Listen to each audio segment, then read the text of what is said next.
Watch this. I want everybody to carry a gun, to be honest. And everybody could soon include teachers and staff on school campuses. A lot of lawmakers agree with that sentiment as House Bill 415 has cleared the chamber. Of course, there are restrictions, but just how restrictive? We also learn what the state superintendent thinks of arming teachers and what she thinks of public money for private school education in the form of tax credits. I just think the standard that he used was incorrect. The state attorney general also has a few words after a judge dismissed his lawsuit against the State Board of Education, removing at least one more obstacle to the U of I buying the U of P, at least for now. There's a rather long list of people and stakeholders who are against House Bill 415, but almost all House Republicans, well, they support the bill. It passed the floor today 53-16, with only a few in the majority party giving it a red light. It's now halfway to the governor's desk, even though the Idaho Parent Teachers Association, the Idaho Education Association, and even the Idaho Association of School Resource Officers have spoken against it. House Bill 415 would allow school staff, including volunteers, to conceal carry. All they need is an enhanced concealed carry permit. And enhanced, well, makes it sound like that should mean getting one shouldn't be easy. Well, Andrew Bartline shows us exactly what that means. Aside from the flagpole out front, Independence Indoor Shooting shares few visuals with a school. Though Mike Vasquez, We want to be proponents of continuing your education. might be best described as a teacher, I've been the academy director for about 3 months. offering a diverse caliber of classes. But one round now highlights the magazine. We have the enhanced conceal and carry. Dissenting lawmakers have that permit under But you know what it doesn't ask? a microscope. It doesn't ask if you have a vision problem.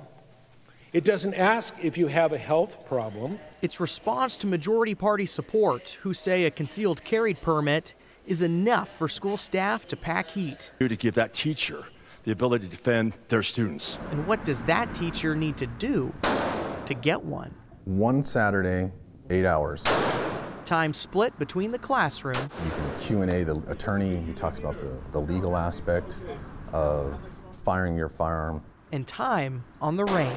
100 rounds is a good measurement to see what that person is able to safely put down range and put on target. You're not just shooting 100 rounds, just bang, bang, bang, bang, pick up a mag, bang, bang, bang. There's a course of fire. We are doing transitions. These silhouettes that we have, they have numbers on the sides, so we'll do from 1 to 2. And we're watching and we're observing these students as they're shooting that they can transition and move. But that's the standard Independence sets. State law requires 98 rounds, and the state offers no guidance on an acceptable shooting performance. If you're hitting the ceiling and you're all over the place and you're unsafe, we're gonna have you come back and retake the class.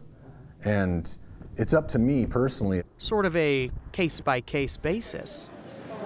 It's the same way Idaho school districts already manage guns on campus. Some of our school districts, I'm informed, already have gun policies, but they have a lot more stringent policies than this bill. We put that as a minimum standard. A lowered minimum, and it would override current standing local policy.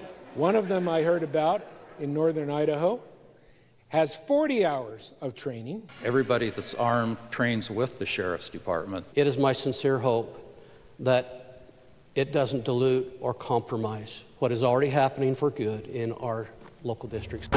It's what everyone agrees on. The training should be continuous. Come back, take defensive pistol, take other courses, continuing your education, because this is a perishable skill. But this bill just doesn't mandate that maintenance, and schools could not force a teacher to do any more than the minimum. When I was in law enforcement, every 6 months we had to re-up and requalify our firearms. Both sides want to keep our kids safe. I think this is a great opportunity to close that critical gap. They just disagree on how to get there. You know, there once was a time when the Republican Party supported local control, and I think today would be a great day to get back to those roots. Want to thank Mike at Independence Indoor Shooting. We did not talk about the politics of this with him. He just gave us the nuts and bolts of what he does as an instructor, what he understands, and what he does. And the interesting part of it, Brian, is kind of how there might be variance and difference. How if the state doesn't say you need to put an X amount of these 98 rounds into this exact area from this distance, it seems you need to shoot 98 live rounds, and the instructor has discretion of whether, yes or no, they think you're qualified. Yeah, and as was said in testimony today on the House floor, it varies as you go around. I called up to North Idaho Grangeville, and they do have a pretty rigid requirement when it comes to training because they have this policy in their school district. And state law would step on that and establish a minimum line. And if the school wants to do more than that, right, well, they couldn't force it. They could say, we really want you to do this training with the sheriff. I don't have to. State law says so. That's a good point. Okay, so training or lack thereof, that low threshold that we've been talking about, it was a serious concern for several lawmakers today on the House floor, something they made clear before casting their vote. I support the idea and the concept of standing up for ourselves and helping our teachers and all of that. But my real concern is that we're not authorizing and really demanding the training. I'm going to support this bill. I feel like I have to, because I believe in the philosophy of what the representative is trying to do here. But I think we need more. More training is what he's talking about. But both Representative Sauter and Cheatham voted yes on this bill, despite their serious concerns, because, as you just heard, they felt like they had to. How much does this have to do with what Representative Heather Scott said on the floor earlier this week, talking about the mandatory minimum bill, that it's an election year, and none of them wanted to be publicly labeled something they're not, belittled because of how they vote on a bill. Like a no vote on this bill, on 415, would garner a social media campaign of, quote, Representative Cheatham chose to not protect kids in school, end quote, which is something, by the way, Representative Scott was quick to do while the debate was actually happening on the floor, retweeting the Freedom Caucus saying, I can't believe this is still Idaho. Looks like this good gun bill may fail due to too many center-left Republicans in the legislature. Not too late to run for office, she said.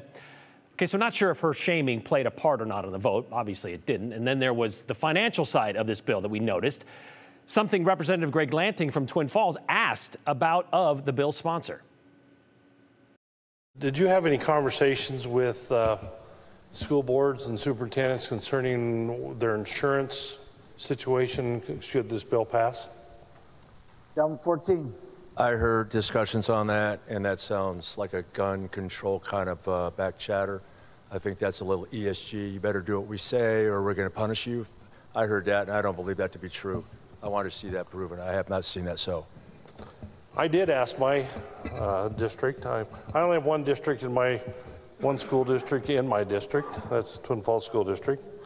They did ask their insurance company, and their insurance company was unequivocal. They will be dropped if this bill passes. And that's true. We called the Twin Falls School District, and they told us they just had a meeting on Monday with their insurance carrier, knowing how this bill is advancing through the State House.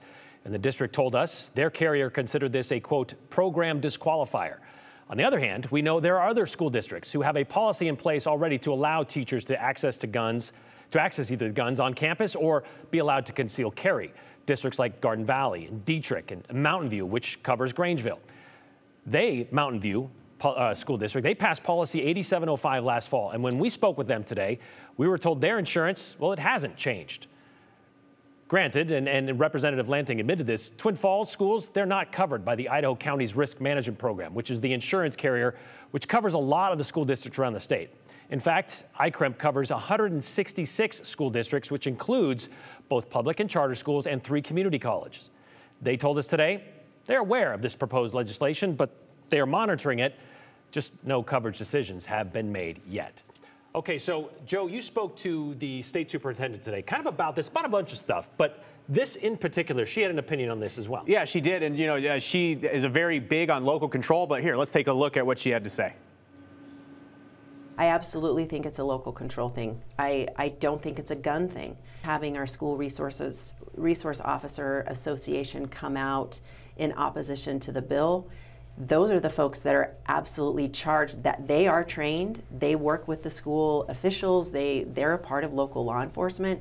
You know, that gave me a little bit of pause. Everyone has important opinions, but when you get certain segments of people like SROs, we stop and say, okay, well, let's listen to what they're saying.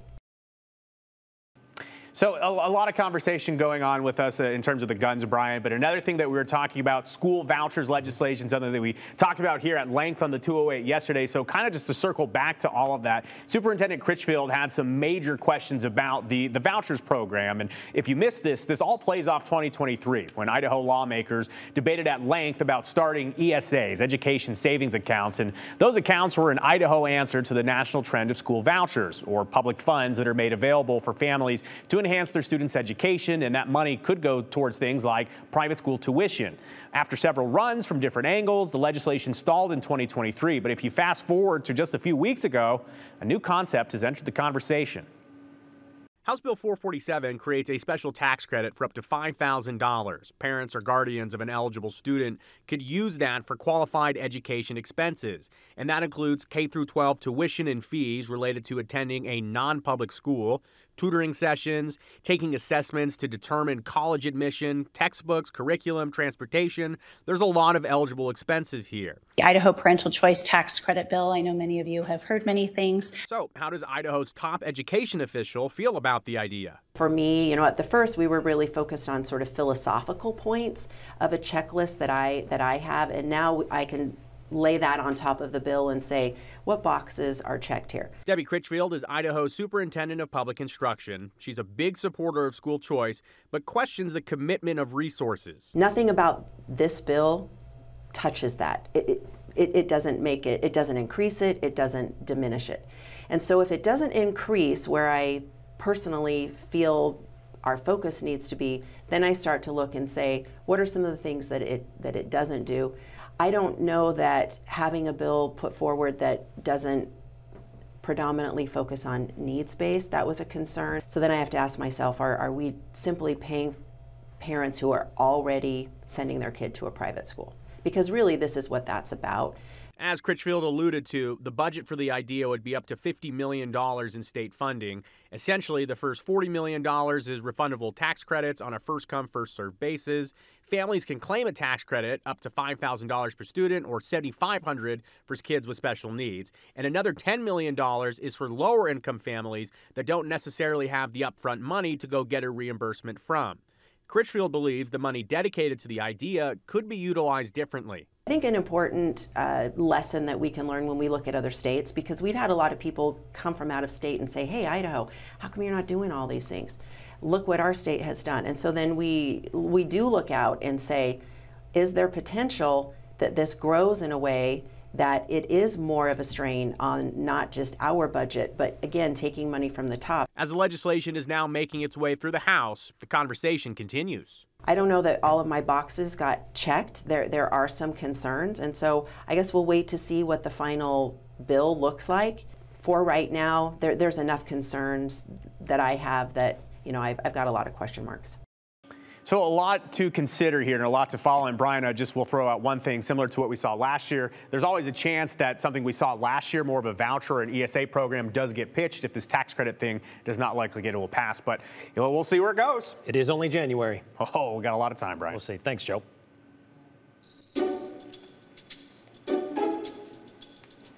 Okay, so while we had Superintendent Critchfield's attention today, we wanted to ask her about something you've been asking us about for a few weeks. Like Roger, who asked, has Governor Little rejected federal summer food aid for kids? Mike in Twin Falls said, let us take away harmful books and healthy summertime lunches. Why would the governor deny summertime lunches to school-age kids? The feds pay for it, not Idaho. Not Idaho taxpayers. 31 states support this summer lunch program for children. 19 Republican states don't want summer lunches for children. Nice move in being petty, he said. And why did Idaho turn down children's summer food program, federal dollar program? We're one of 15 states that have said no. A little more clarification with that. The program is officially called the USDA Summer Food Service Program for Children, or SFSP, and it's been a permanent program since 1975. Idaho jumped into it during the pandemic when the program was expanded since 2021. Idaho's Department of Education and Department of Health and Welfare, they've run it across the state since then. But our viewers are kind of correct in this. Idaho is not getting nearly $15 million in federal funding to pay for it this year. And from what we understand, it seems this wasn't an intentional move. Because of the budget cycle that we have with the information we got from the federal government, those things didn't jive this time. Okay, so that may not seem like a clear-cut answer to you, but believe me, we've tried to find one from the governor, from Health and Welfare, and now from the Department of Education. And that was as clear as we could get. But that doesn't mean this summer meal program is going away. They're just hoping to fund it differently. They're asking sponsors to help pay for it this summer to help feed the tens of thousands of Idaho kids facing food insecurity. Then for next year, that'd be 2025, DHW said they've already partnered with the Department of Education to request money for a new federal summer food program. And if that budget is approved this session, they will submit that summer plan to the USDA Food and Nutrition Service to hopefully start the summer of 2025. But like we said, this summer, both departments asking for sponsors to help fund the program. If you'd like to be one, all you got to do is contact Marianne Libby at the number on your email, or I should say the number or email that is currently on your screen.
Well, University of Idaho has been trying to buy the University of Phoenix for some time now, but things like lawsuits keep getting in the way. Idaho's Attorney General, Raul Labrador, filed one last June against the State Board of Education, who approved the $550 million purchase.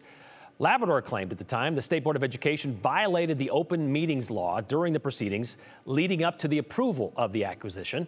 But today, well, a judge in Idaho's 4th District Court dismissed Labrador's lawsuit. It actually happened yesterday, agreeing the school believed they were competing with another school trying to buy the University of Phoenix, which validated their closed-door meetings. State Board President Dr. Linda Clark had this to say about the ruling. It is alarming to get sued by your own lawyer, your own Attorney General, that would be Labrador, for listening to the advice of his own staff. The Attorney General's lawsuit has taken an extraordinary amount of time and resources over the last 7 months. Regardless, we are pleased the court recognized the State Board followed the law.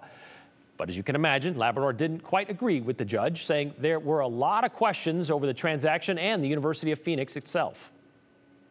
This was a $700 million transaction that has been done without input from the public, without input from the elected officials who represent the people of Idaho. And I think it's important that decisions like these are made openly. Actual purchase could cost taxpayers millions and millions and millions of dollars. And to make sure that it's scrutinized correctly, it's worth every penny that we have spent. Well, Dr. Clark went on to say, we are very disciplined about following the requirements established under Idaho's open meeting law for executive sessions. Judge Scott stated in his opinion, the Board of Regents of the University of Idaho reasonably believed it was in competition with other public agencies to acquire the University of Phoenix. They were coming from other states. Labrador said they're looking at their options, but one might be to appeal this decision to the Supreme Court.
Well, the owner of the Union Block building in downtown Boise didn't agree with the city's decision last November to close and vacate that building, well, more than 120-year-old building, because of structural safety concerns. So he did three things. First, he filed an appeal, then a lawsuit, and then decided to not show up for that appeal hearing. Morgan Romero has that story and a few other things you need to know from around the 208 in the 411. Thomas Creech, who's been on death row since the 1980s, is scheduled to be executed on February 28th. A district court judge issued a death warrant for Creech yesterday. The warrant comes one day after the Idaho Commission of Pardons and Parole denied Creech's request to reduce his sentence to life in prison. Creech was sentenced to death for the murder of a fellow inmate in 1981 and was convicted of 4 other murders. He's admitted to killing dozens of people and just last week was named a suspect in a California cold case murder. Will the record please reflect that the appellant is not here? So after appealing to the city when they closed the Union Block building, the owner of the Union Block, Ken Howell, didn't even show up to the appeal hearing. On November 9th, the city of Boise vacated the building because of safety concerns. They say some progress has been made, but not enough. City officials say if the owner doesn't get the proper permits, they'll move to take the building. We now know the full lineup of the 440 performers for Tree Fort happening March 20th through the 24th, all throughout Boise. Headliners include Bristol Maroney, Drama, and Frank Moody. You can buy your tickets right now. And that's the 411 on the 208. I'm Morgan Romero.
They just keep coming in, trying to keep up with all the text messages. Let's get to some of those. Like this one from Sheila is interesting.